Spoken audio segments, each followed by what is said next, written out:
Tipid tips with regards maintenance ng kotse. Hello mga paps, I'm Kuya Shane. Kung hindi ka pa nakasubscribe sa aking YouTube channel, press the subscribe button. Okay, yun, tipid tips naman daw in terms of maintenance ng kotse.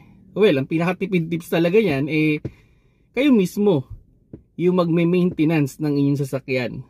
Okay? So, ang advice ko sa inyo, simulan nyo nang bumili ng mga gagamitin ninyo in terms of maintenance. So normally na dyan is yung pantanggal ng filter. So tingnan nyo na lang kung ano yung pinaka okay sa inyo na pantanggal ng filter. Pero ang pinaka suggestion ko dyan is yung parang vice grip. Yung kasi any size ng filter almost kaya niyang tanggalin. Okay? Then yun, kung sakaling pantanggal naman ng drain plug, ang advice ko sa inyo is bumili kayo ng torque wrench. Yan. Kasi sa torque wrench, hindi nyo ma-over torque yung inyong drain plug.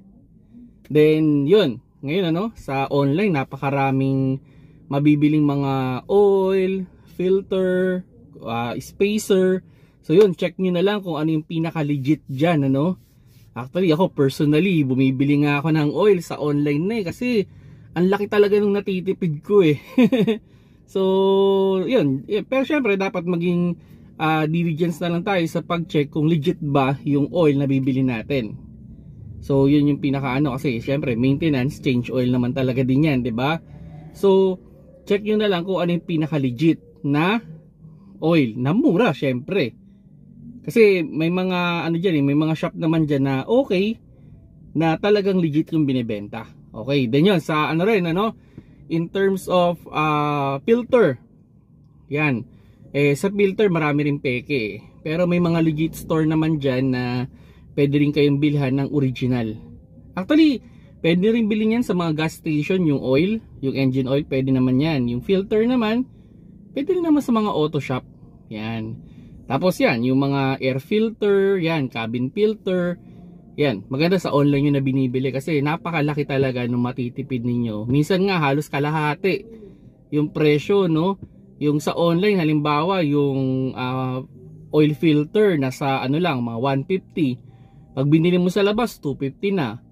Yung mga air filter na yan sa online, hindi naman sa para sa akin, hindi naman masyadong maselan. Okay na ako doon sa medyo hindi ganun ka-branded, So sabihin natin yung mga air filter, mga 200 lang yan. Pag binili mo sa kase, nasa 400, 500. Nasa sa inyo na lang, mamili na lang kayo ng pinaka-okay yung review. 'Di ba? So cabin filter, wala naman masyadong selan yan So pwede natin bilhin sa outside kasa rin yan, sa online din. So yun yung yun yung isa sa mga tipid tips sa inyo sa inyo. Sa online kayo bumili. At bumili na rin kayo ng mga tools na kailangan ninyo. Then yun, syempre pag nag-maintenance tayo, i-check din natin dyan yung mga brakes, So dito medyo kailangan nyo ng mga lalaking tools na, depende sa kotse. Pero ayun, bilhin na lang din kayo ng mga brake cleaner, yan. So yun naman yung mga pinaka basic na mga maintenance Check ng brake, change oil, check ng gulong. Yan, check, palitan yung mga filter. So depende na lang kung ano yung magiging standard ninyo, Kasi yung oil, depende sa ilalagay ninyo. Kung fully synthetic yan, every 10,000 or 6 months. Kung mineral naman yan, 5,000 kilometers or 3 months. Then syempre, pag nag-change oil kayo, palit lagi yung filter. Yung air filter naman, between 10 to 20,000 kilometers. Yung cabin filter, pwede rin ganun, 10 to 20,000 kilometers. Pero kada change oil ninyo, maganda pinapagpagan nyo or binabacuum or binoblower ninyo para siguradong malinis siya lagi. Yung pag-check naman ng brake, pwede naman yan kahit every 5,000 o 10,000 kilometers, okay lang yun. Then as much as possible, kung nakita ninyo, panipis na yung brake pad ninyo, palitan nyo na. Or kumbaga, sabihin na natin, meron pa naman, yun, pag sa piso, ang normal na kapal kasi niyan is 4 na piso na pinagpatong-patong. So pag nasa 2 piso na lang yung kapal niya, bumili na kayo online, order na kayo. Tapos Yun, pag next na 5,000 kilometers, possible yun, sasakto naman yun ng mga 1 piso na lang o 1.5, palitan nyo na para sigurado. Yan. Yun, as much as possible, do your research din. Yan. Ako personally bago tong kotse ko, sabihin natin, 1 taon pa lang, 1 taon kalahati. And I do some research din, I'm so interested yung may mga nagkakaroon ng problema, kailan siya nagkakaroon ng problema, ano yung ginagawa. Ayan, nagre-research din talaga ako. Like for example, yung auxiliary fan motor. So nag-research ako mga around 50 to 80,000 kilometers bumibigay yung auxiliary fan motor. So ngayon nasa pa 60,000 kilometers na ako. So ay na medyo ipunan ko ng konti, bibili na ako ng motor para at least 'di ba, nandito na sa aking sasakyan yung motor para in case kahit saan ako masiraan, mapapalitan ko lang basta may kasama ako mga tools, no? Then yun, yung mga belt, yan, kailan mapinapalitan yan. So sa research ko rin, sa ganitong kotse, mga nasa around 80,000 to 100,000 kilometers. Pero babad sa sa traffic yung kotse ko, siguro mga 80,000 kilometers papalitan ko na. And also the spark plug, ganun din, kaya naman niya hanggang 100,000 kilometers, pero dahil nga babad sa traffic, maybe mga 80,000 kilometers dapat meron na akong spare niya kasi baka mamalya na siya. Then ano pa ba? Yan, halos yun, yung mga brake pad, yan, o-ordering ko na rin online yan kasi nabasa ko para mga around 60,000 kilometers to 80,000 kilometers, numinipis na talaga yung mga brake pad niyan. So yun yung yun yung pinaka-idea in terms of kotse, no? Ang pinaka-advice sa inyo, yun, invest kayo ng konti sa tools.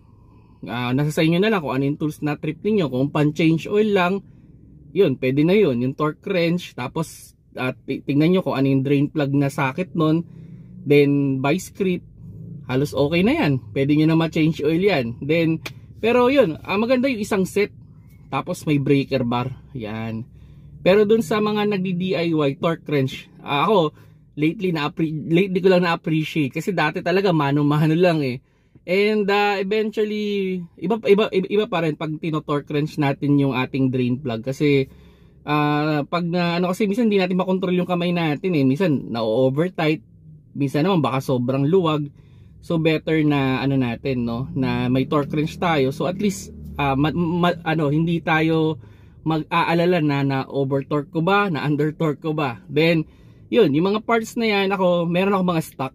Halimbawa, order ko online 3 filter na oil filter, 3 air filter, 3 cabin filter, ganyan. Naka-stock na yan. So pag sakaling kailangan kong palitan, pinapalitan ko na kagad. So ganun lang. Yan yung pinaka-idea, no, pag nagkokotse tayo. Then yun, sabi ko nga, do your research. Tingnan ninyo kung kailan ba nagkakaproblema yung mga parts. Halimbawa, may nakita kayong isang problemang post.